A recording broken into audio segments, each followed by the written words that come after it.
অগ্নিকাণ্ডের জেরে ভস্মীভূত হলো একটি বাড়ি। শুক্রবার রাতে ঘটনাটি ঘটেছে রাজগঞ্জ ব্লকের পানিকৌড়ি গ্রামে। খবর পেয়ে আজ ক্ষতিগ্রস্ত পরিবারটির সঙ্গে দেখা করলেন রাজগঞ্জের বিধায়ক খগেশ্বর রায়।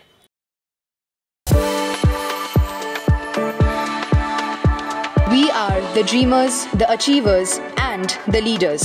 Come, join us today.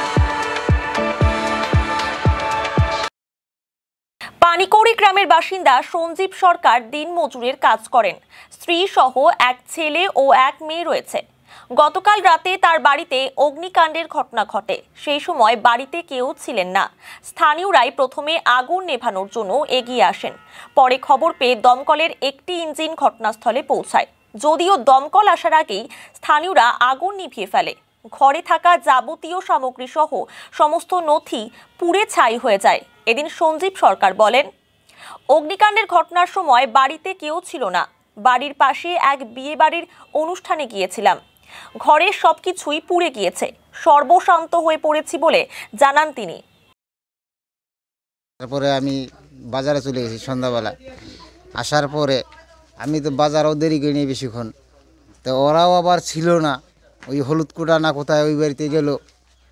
আমি মোটামুটি আধা ঘন্টা হয়নি বাজার থেকে ঘুরে আসার পথে আমি এই সামনেই দেখি যে আগুনের ধাঁধা।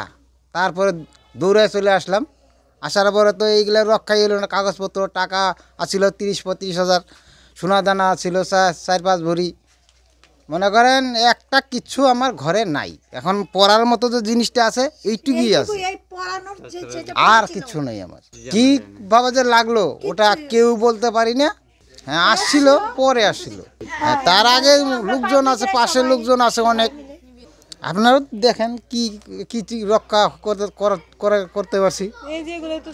সবই তো ফেলাই রাখছি। এখন বর্তমানে এই যে আমার খালি জামা কাপড় যা আছে পরনে এইটুকুই আছে। আমার হলো যা হয়, হ্যাঁ আমার এটা দেওরের ঘর, এমন পাশের বাড়ি, পাশের ঘরই আমার।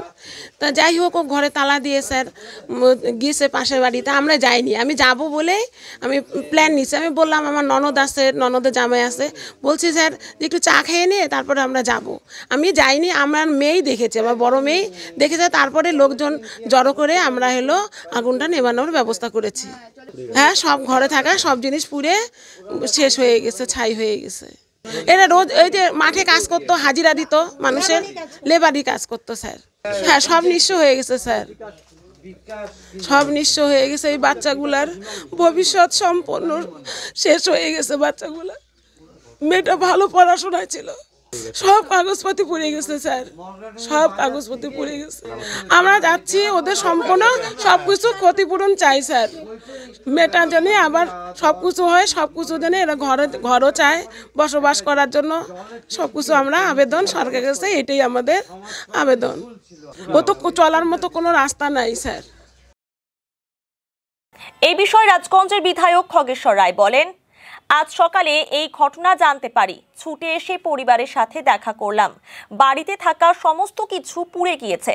ত্রিপল, কম্বল ও কিছু বস্ত্র দেওয়া হলো।